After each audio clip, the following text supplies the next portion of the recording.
Welcome to Insights from the Couch, where real conversations meet real life at midlife.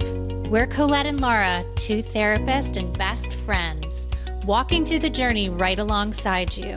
Whether you're feeling stuck, restless, or just unsure of what's next, this is a space for honest conversations, messy truths, and meaningful change. And our Midlife Masterclass is now open. If you're looking to level up, get into action, and make midlife the best season yet, go to insightsfromthecouch.org and join our waitlist. Now let's dive in.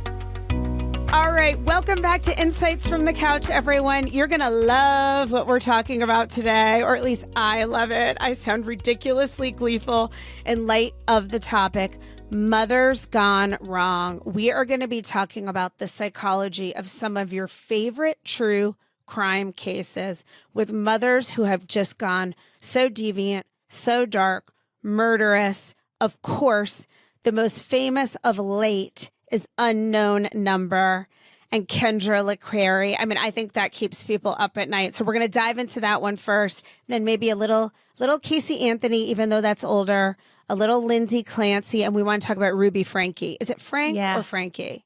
I've heard it said Frankie.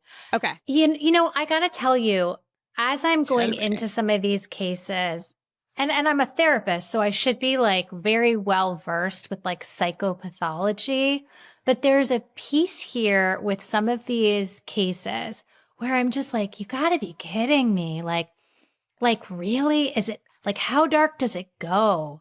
Like, it's hard for me to wrap my brain around that some of these women can get as dark as they get. Like, I can't even fathom it. Yeah, I think it's antithetical. We're both mothers and therapists. And it's antithetical to see mothers harming, in particular, their children. And in all of these cases we're talking about today, that's what's happened, whether it's murder or abuse, physical abuse, psychological abuse.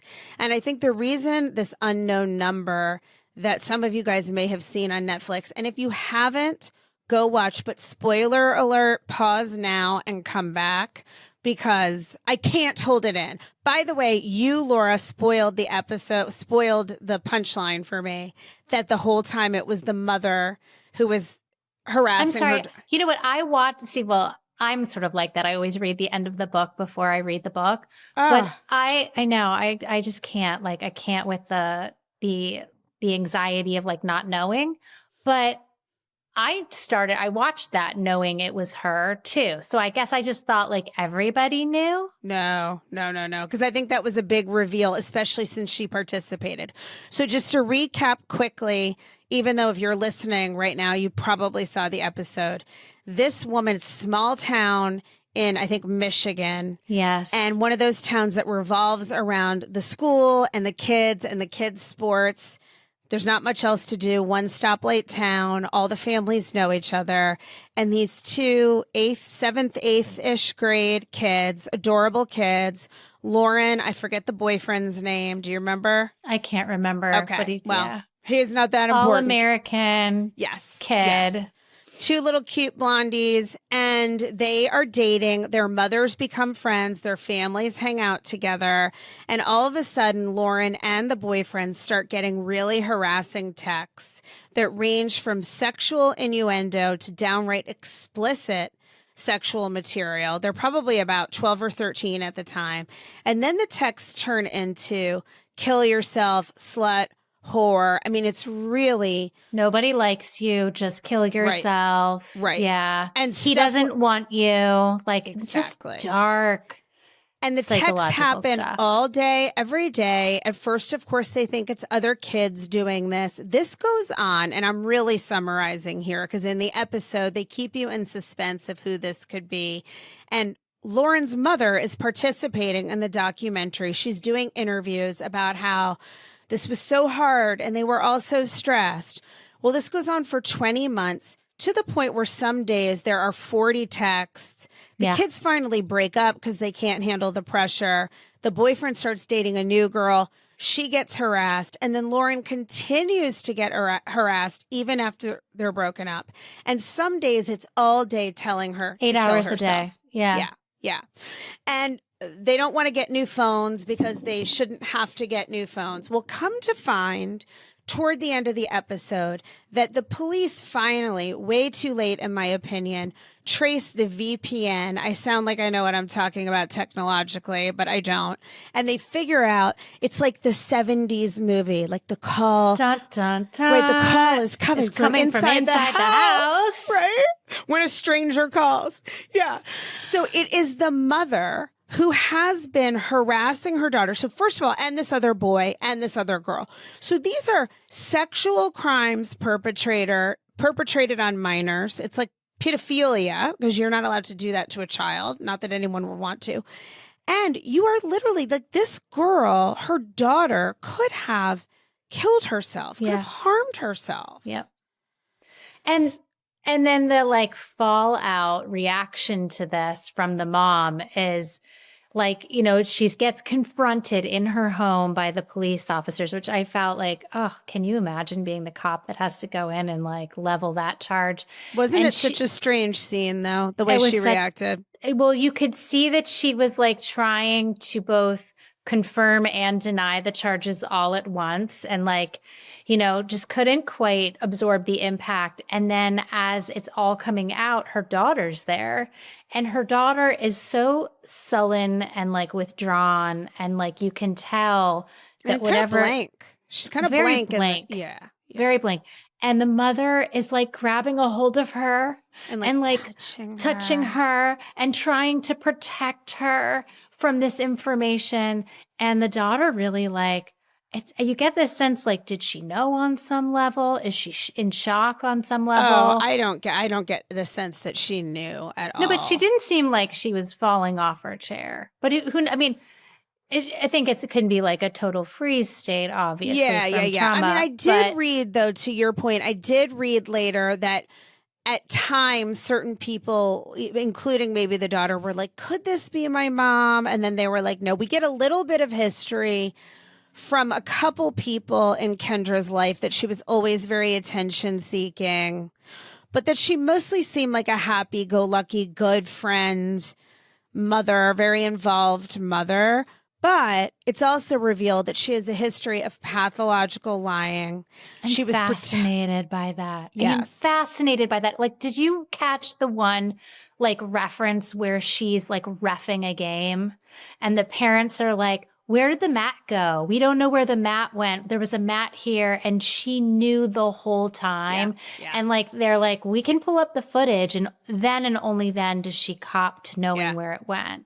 So that's a whole psychology in and of itself, the pathological liar. But she pretended to have a job for more than a year. And she claimed she went to this job and she didn't. She spent the whole day text harassing her daughter. And there's so many pieces of this that are so messed up we have to touch on. And then she also put the family into financial ruin. And because she was the bookkeeper, kind of concealed that from the husband. So before we analyze what's wrong with this woman, I have to say, this is the most disturbed. In some of these other cases, the women killed their kids. I've never been so unsettled and perplexed by a person. And I've never seen so many people so deeply affected. I think it goes beyond just somebody hurting their child. She doesn't seem to fit neatly into perfect diagnoses. I think there's a bunch of stuff going on that we can talk about, but the trauma to this kid, you can see not only does the kid have this blunted affect, but her mother ultimately goes to jail for a couple of years and she's love bombing her from jail and the kid's eating it up with a spoon. And we know psychologically that children, the bond is so strong to be loved by a parent that even when kids are abused, for the most part, they still long for that parent. So the daughter is just desperate for her mom and doesn't seem to be able to fully absorb that her mother, the harm that her mother has caused. Now they're not allowed to talk. That's a great thing. And hopefully over the course of years and good therapy, that child will be able to unpack all that happened there.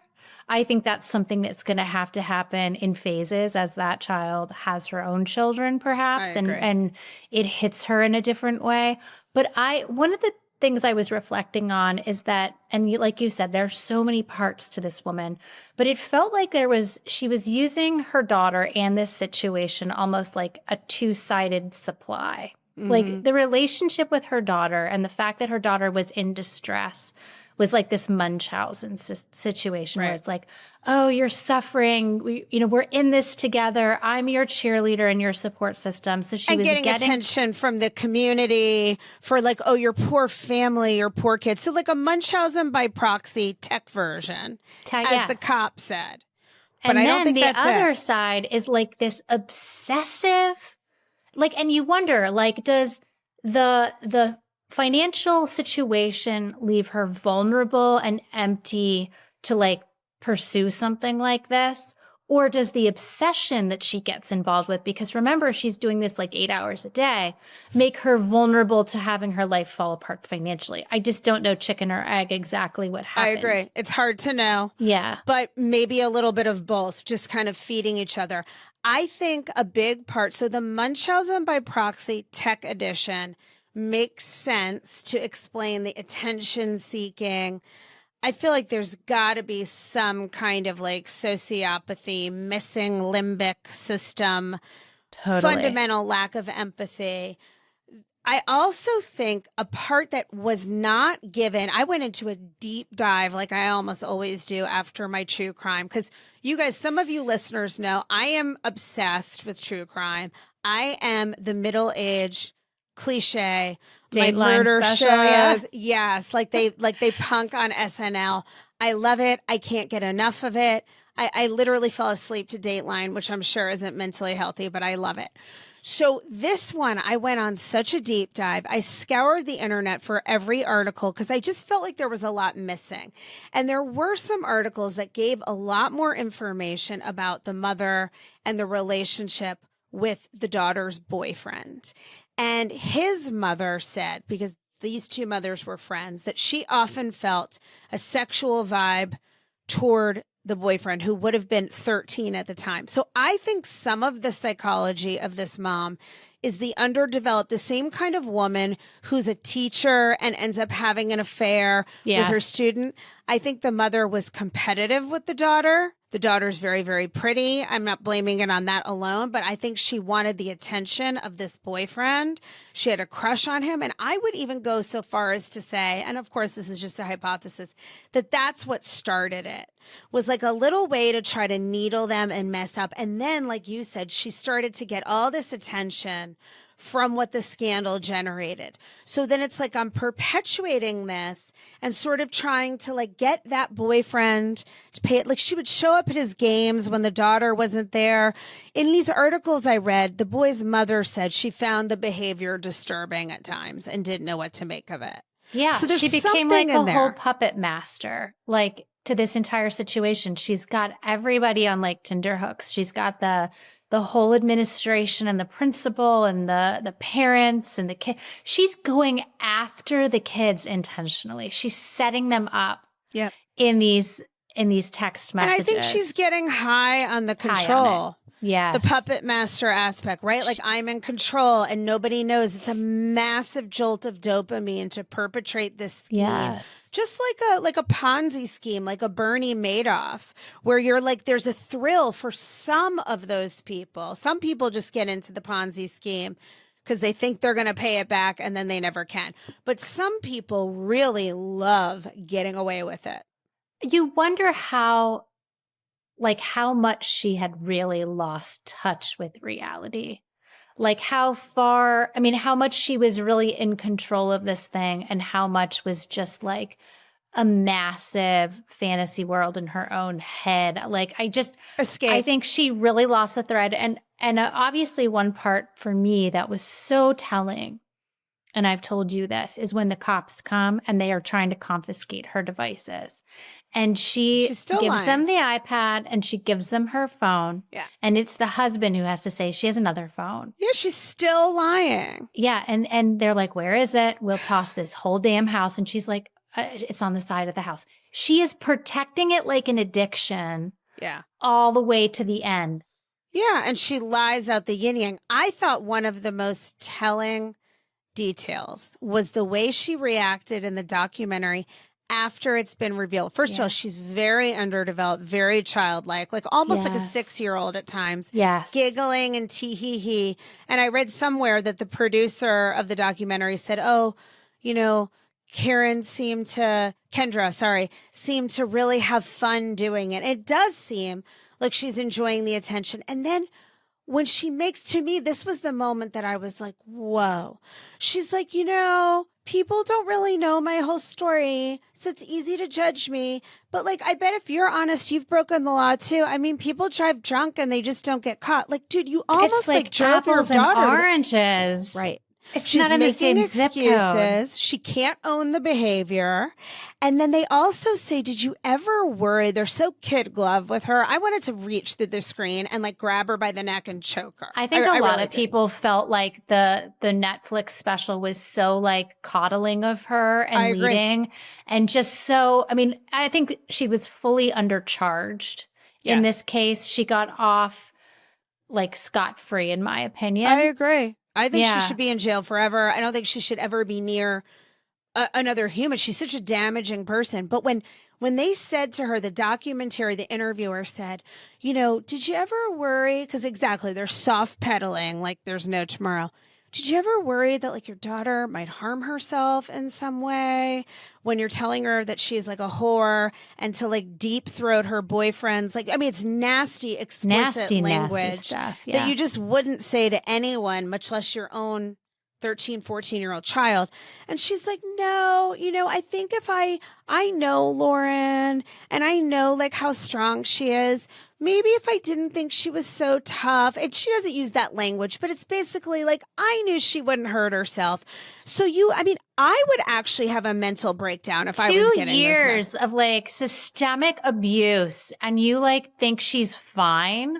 Like she's losing friends. She's lost her boyfriend. She feels like totally besieged by something outside of her control. Yep. And you think she's fine. Like, and then it makes me wonder, Colette, like, is this woman just DID? Is there like a dissociative identity in this woman? And she has like a part that is like, because she seems so out of it when you like, you know, kind of like you said, childlike and detached. But it seems, I mean, the voice that's saying some of those sexually aggressive things, it feels like something very ugly and different. Oh, I agree. So, okay, I'm with you on, and we both operate from a parts lens. Just for you guys, DID is really the formal diagnosis for what people tend to think of as like multiple personalities.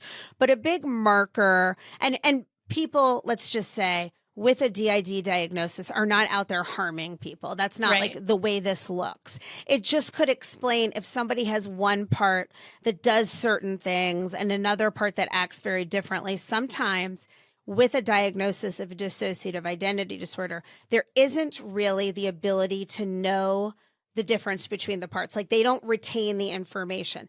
I don't know that she would all the way meet that. I saw it as parts for sure, but not necessarily DID. Like dissociated parts. Yeah. Like I don't think, you know how she like the apparently normal part and then you have these emotional parts that don't have access to the information of the main part. Like somebody can have DID and not even know for years. It usually forms as a reaction to extreme trauma in childhood, that in order to tolerate abuse or things that a child just literally should never be subjected to, the child develops another part to absorb that pain, and that part gets cut off, and there's amnesia between that part. I feel like she goes into these parts, but she knows exactly what she's doing. And I don't even think she thought the daughter was so strong. I think she didn't give a flying fuck what happened to the kid. The kid is a means to an end for her attention needs. Supply. Definitely massive narcissism, maybe some sociopathy, extremely underdeveloped parts, pathological lying. Do you feel like pathological lying in and of itself is like an addictive process? I think for some people. I mean, we've had clients. Yeah. Right? Like, I think that it felt that way in this. Like, it was almost like such a thrill for her Yep. to like get away with this, or sit in the, like she would drive up to the school and have her like shirt from her job that she didn't attend. Like it was all like a great thrill. And 1 hour of that would drive me berserk with stress and anxiety. So it's Yes. really, really mind blowing. But I actually think she's a very dangerous person. I don't think there's any empathy. I didn't hear any genuine remorse or ownership. And I think, like you, that her daughter, Lauren, is going to go through many different phases and iterations of coming to terms with this. And one day, my suspicion, if I had to gamble on it, I would say one day there's no relationship and she's absolutely mind blown at how horrific this person is. Yeah. I don't think she's going to be rehabbed. No. And I think that kind of whatever's happened here will show up, like get recycled again and again in different ways when, you know, Lauren gets married, when she has children. And I think it's going to take Lauren seeing her mother treat her child in like just a sideways glance that she's going to be like, I am done with this. Right. And once she's a mother, you know, as a mother, I couldn't even like kill a fly if it was on my daughter's leg. You know what I mean? It's just, it's so unconscionable. So, you know, the jury's out on that one. I think it's impossible to know or to diagnose her with any one thing. I don't think Munchausen by proxy explains the whole clinical picture, but I think it's a part of it. Yeah. It's super multi-layered. I wonder just because we can't run this experiment, but I do wonder, like, if she were to have had, and she had like a really, like for a, you know, a middle class, I don't know if that's middle class, I don't know what that is, but it's like this Michigan tight-knit community. Like she was really getting her needs met. I mean, she had like a nice situation with the community, and like her daughter's got this great boyfriend. I know. I mean, I don't know. I don't know. But if all her needs were met financially, romantically, I think this would still be at play. Oh but my God, you just me too. wonder. Yeah. Oh, me too. She would like have done something else. Like Ted Bundy was good looking and was in law school and had lots of friends, and he decided to kill, you know, almost 100 people or more. So I think there's something really crossed in the wires there that I think is probably not even solely explained by trauma or what she experienced. I think there's something, it's like a human malfunction going on in that woman. I agree. We're in agreement. There's a lot of layers of malfunction there. Okay, so let's talk about Ruby Franke a little bit. Okay. Because this one, there's just a new show on HBO. There's a show on Hulu. I've seen I've seen all that. I read her daughter's autobiography. So this one, I have not gone as deep into this one as you have. I've seen like the 2020 special. I've seen like an hour-long thing that explains the trial and how they found the children. But the psychology of it, like you might know more about through like reading the daughter's memoir. I'm just curious what your opinions are. So to tee this one up, in case you don't know, I think a lot of people have heard of it, but Ruby Franke, this one's got an interesting element because she became an internet celebrity, which is a whole addictive process in and of itself. They had a YouTube channel at a time when that was the up and coming thing. And it was like 8 passengers or something. And they're Mormons. Yeah, yes. That's a big piece. And they were really into being Mormon and like real Mormons who abided by the Mormon principles. And that was part of the whole show was look at us, our perfect Mormon family, 2 parents and 6 kids. And Ruby Franke was an attractive, thin, blonde woman. And her husband was, I guess, reasonably handsome. Not my type. Kevin. And plus, yeah. And also I like just lost all respect for the husband, but I try to understand that a brainwashing element was going on here. But basically what happens is I think they're all a little off to begin with. And I'm not conflating that with Mormonism, just to be clear to the listeners. But I think these particular people, when you read about their family background and some of their behaviors, like there was some extreme rigidity going on. And flexibility is a marker of psychological health. Yeah. So I think there was some of that, and Ruby was very impressionable, but she starts getting all this attention. I mean, their YouTube channel has millions of viewers.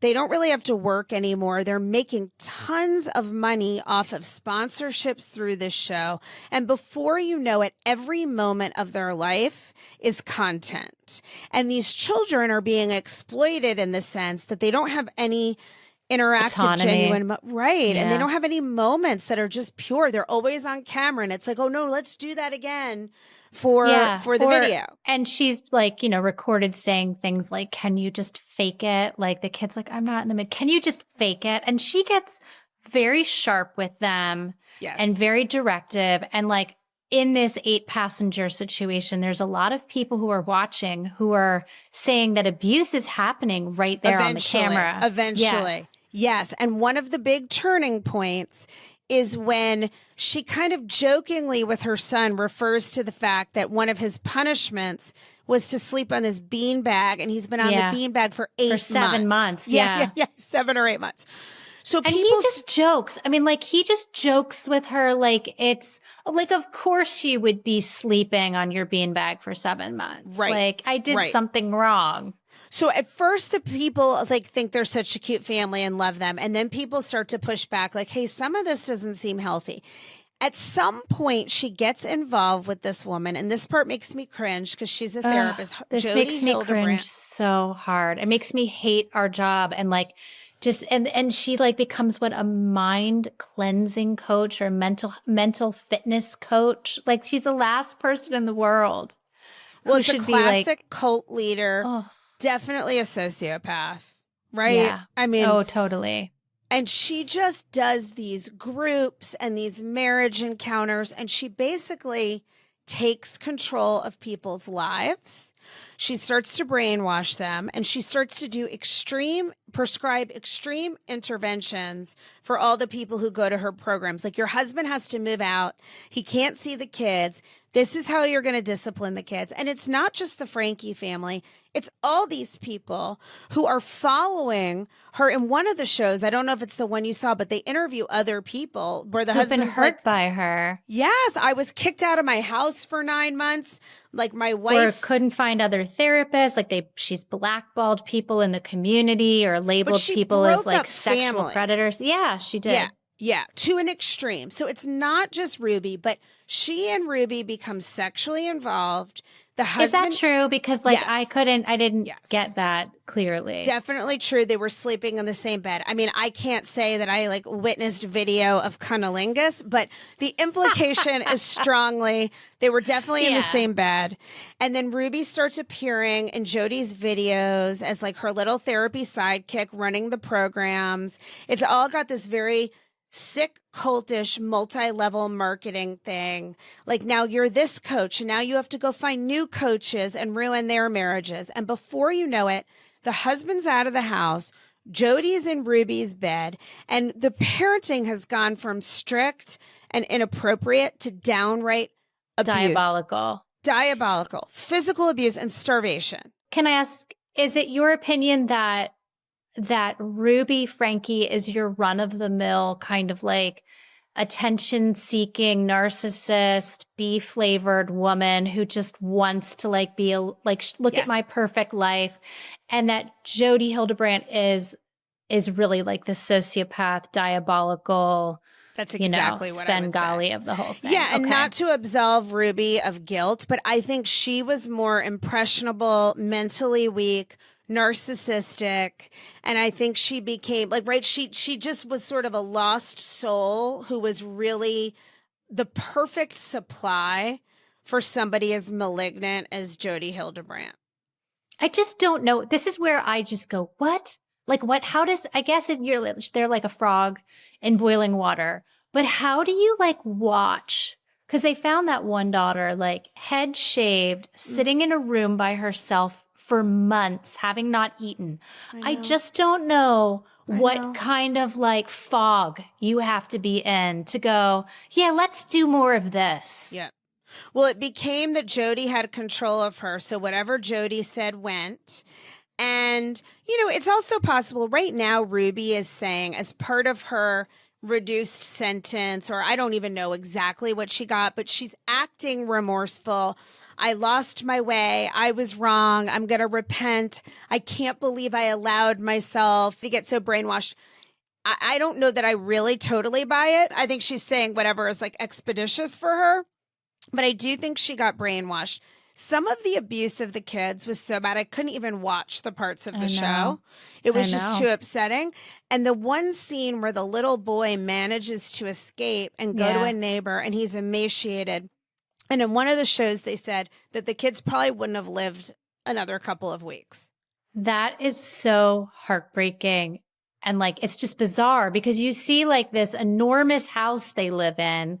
I mean, like, it's like this compound, like resources aren't an issue. They're like, I mean, it's like, I just don't know who turns their whole world into like a prison camp for kids. Like what headspace you have to be in.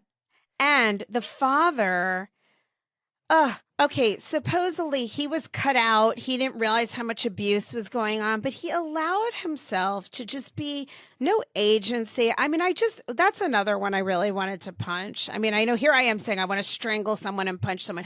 It's just so maddening to me. And the daughter, the oldest. Dexter only kills the good people, you know, like Dexter's the good, like serial killer. We just kill the people who deserve it, right? Which Like makes the it Robin okay. Hood of serial killers, Yes. right? So the daughter is very forgiving toward the father. The oldest daughter writes the book. Yeah, I'm interested in that. Yeah, and she says, I think her name's Sherry, that she started to see what was happening with her mom. Eventually, broke from her mom. And also multiple times called the police because she was so scared for her younger siblings. And the police really didn't do much of anything. She's not forgiving of her mom. And I don't think I would be either. No.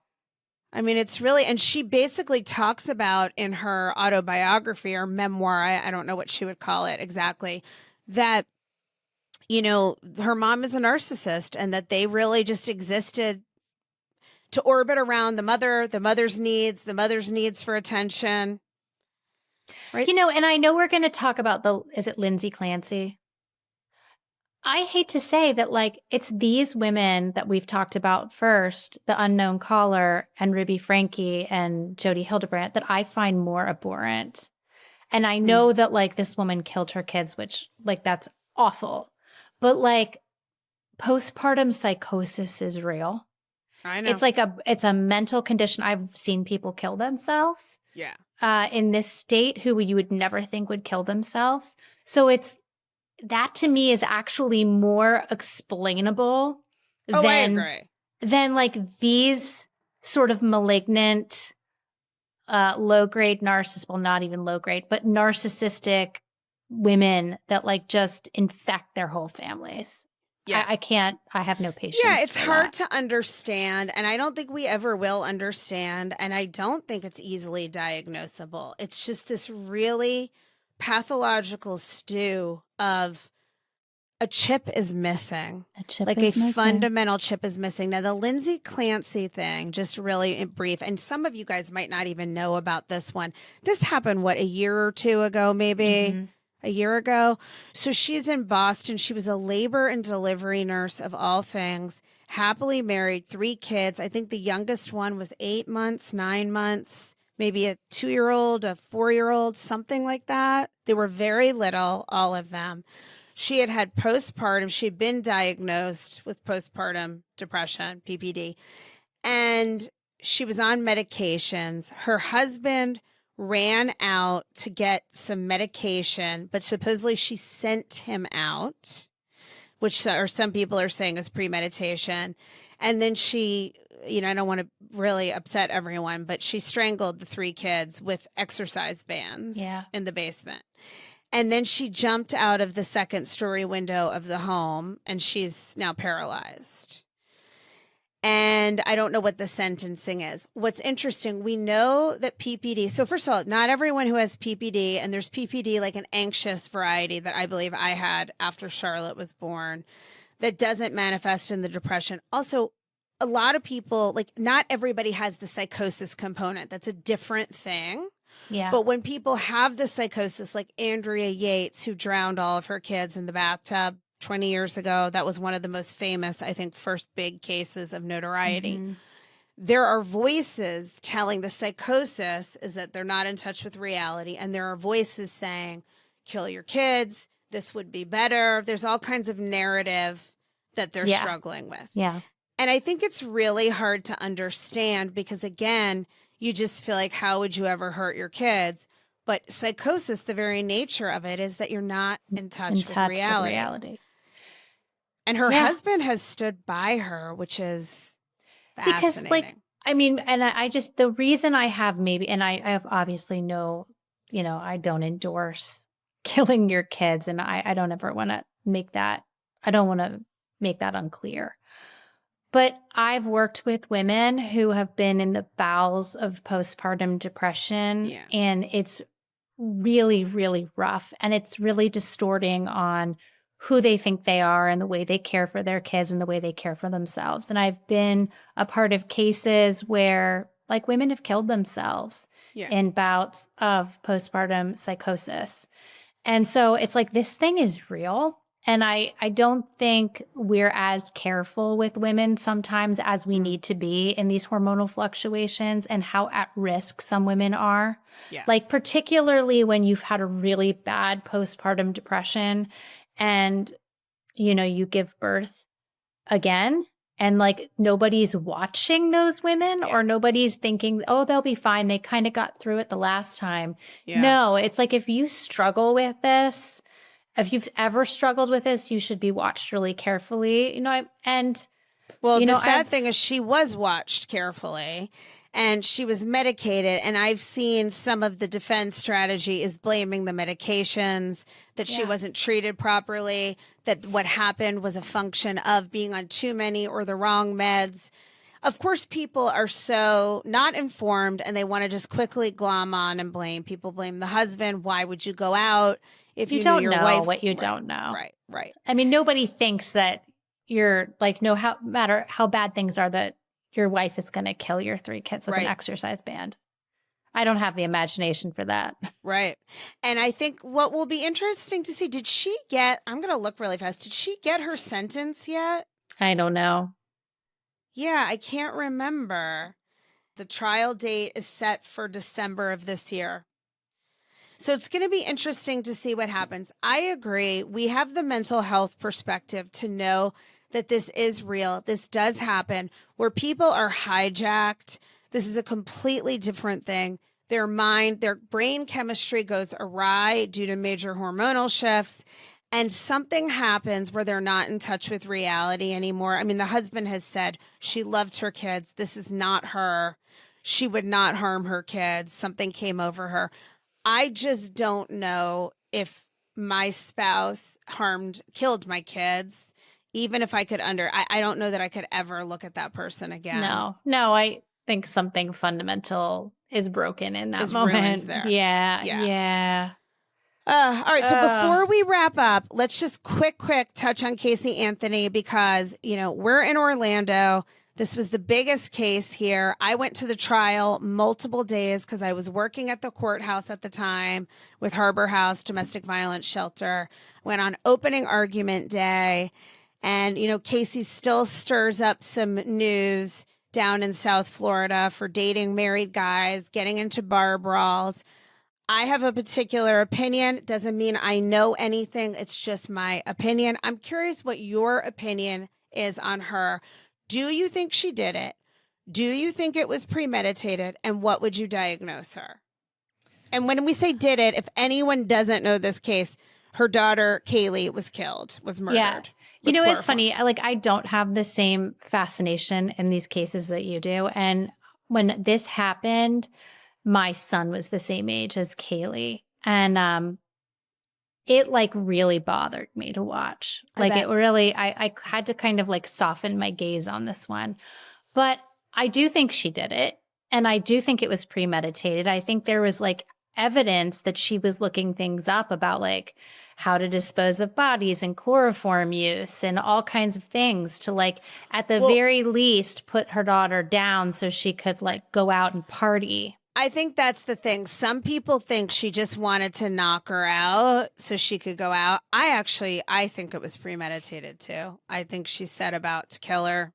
And the And I think that's pathological lying was like next level. Off the next charts. level. And the fact that she continued to kind of, I mean, obviously I Make up the didn't see her nanny. in her like private moments, but she just continued to spin plates and function as if, you know, her daughter's body wasn't decomposing in the woods. And she didn't know it. She made up the nanny, pretended the nanny kidnapped her. And then ultimately, when it came down to it, had no problem. I don't believe her dad ever harmed her. Of course, we don't know. I'm not in the business of doubting survivors who come forward to say they were abused. But I just, it was all too convenient. Nothing of this was said until her ass was on the line. And then suddenly it's, oh, my father has been abusing me forever. And he masterminded this whole thing. And because he was my abuser, she drowned and I didn't tell. I mean, it's just one convoluted lie after another. Which is what people like that do. It's a lot of like confabulation and word salad and like direction shifting,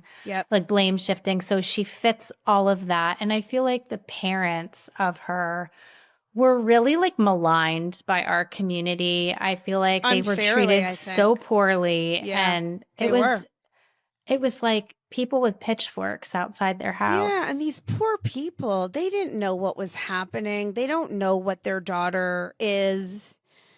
You know, it's really, and she did this recently about a year ago. She did this Peacock special, Casey Anthony, where it's like her side of the story. And I saw online, some people were like, oh my God, I now see this so differently. To me, it was so obvious that it was a performance. It's just like sociopath of the century. Yeah. And this poor kid lost her life. And I think this is something that, you know, with such a large part of the population potentially sociopathic, estimates of anywhere from 1% to 4%. Most sociopaths aren't killing people. They just don't feel a lot of empathy for others. Their brains are different. We know this to be true. So they're usually CEOs or successful people who don't have the angst that some of us might have about managing people or taking risks or what happens. But I think it's so hard for us sometimes to believe that these sociopathic or even psychopathic in some cases minds are concealed within these seemingly fragile, feminine, soft-spoken, maternal bodies. That's it. That's the piece. It's just hard to bridge, you know, the difference there. And I think even the parents like really didn't know what they had on their hands. And there's these really like weird blips, I think even in her childhood that they refer back to about her lying about things. Yep. And I think you don't know what to make of those things in real time. Right. But hindsight is like 2020. And what she put people through, the resources, months spent looking for the kid, her parents, everything, when she knew where the daughter was and really didn't seem to could care. You imagine? Like I could not, if that were me, I mean, of course I wouldn't premeditate a murder, but say like an accidental drowning. I mean, can you imagine trying to cover that up? I mean, I guess people drive away from hit and runs, but like I would just be like such a hot, blithering mess. I'd be like, oh my God, you know.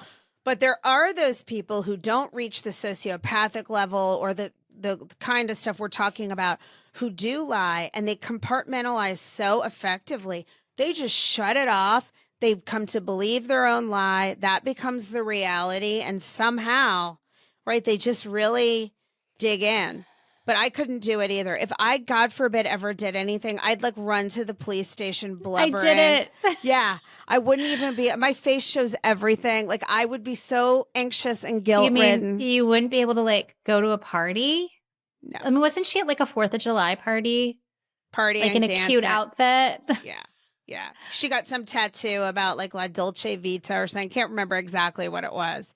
But there are people still, I don't think many, but who maintain that she was innocent. There are people who believe her. And there are a lot of people who believe the kid drowned, she got scared, and she made all this up because she was young and she couldn't handle it. I don't think any of that's true.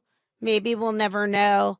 Maybe one day, like OJ, she'll write If I Did It, and we'll get or she'll be like a Joran Vandersloot, and she'll have another like crime to like back up this one. I could see that. I think actually, these people don't. Yeah, he's a great example. He's a great male counterpart for her. right? Yeah. Seemingly normal. She was attractive. He was attractive. Seems like a nice family. I think it was a nice family. And then you just don't expect that what's under the hood is going to be so malignant. And for people listening, Joran van der Sloot was the one who killed Natalie Holloway down in, what was it, like Aruba or something. And yeah, and then it was like, it seemed like a one-off that, you know, maybe he wasn't really guilty. And then it turned out that years later, he killed a couple more people. Yep. And he finally, the way he got busted, really, I think it was a messy crime scene somewhere in Latin America, but some reporter had followed him forever and got him to confess in his car on camera. And now he's rotting in a jail cell where he belongs. Yep. But let's remember, before we say goodbye, that even though I do get very interested in these cases because the psychology to me is just so fascinating of what's possible in the spectrum of human behavior. I think that's what I'm drawn to. But I don't forget that these are real people and lives are ruined. And it's just absolutely horrific, especially when children are harmed. They have no control. They have no agency. And to be harmed by your mother, there's nothing worse I can think of. So hopefully we won't have any new stories to talk about for time to come. And I will never forget Unknown Number. I don't think anyone will. I think it's blazed into all of our brains. And I do, unfortunately, I think more of this stuff will come down the pike as it always does. And I mean, I always marvel at the depth of psychopathology in some people that's just hiding in plain sight, which kind of shakes me up a little bit that like we don't know the half of what some people are really capable of. And that's hard. Like that's hard for me. Like, where's the line? Me too. That this person needs to be like escorted out of the general population. Right. And could we have a test for that someday? I know. Can we test for that? Like you have to walk through the airport TSA, and if you're a legit sociopath, the alarms go off. Yeah. Like we're going to have to take you out and put you somewhere else. All right. Well, thanks you guys for listening. We will see you next time. And if you have any thoughts or questions on this one, hit us up. Our email is info@insightsfromthecouch.org. We also have a great group for our community on Facebook, the Midlife Chat. You can find us there and join the chat. If you're a woman in your 40s, 50s, 60s, and you want to talk about these episodes, share resources, it's really important to us that we all have a place to kind of come together and support each other. So find us in those places, and we will see you next week. Yeah, and we all know you have an opinion on this, so, you know, Let us know hit us up. All right. All right. Bye, guys.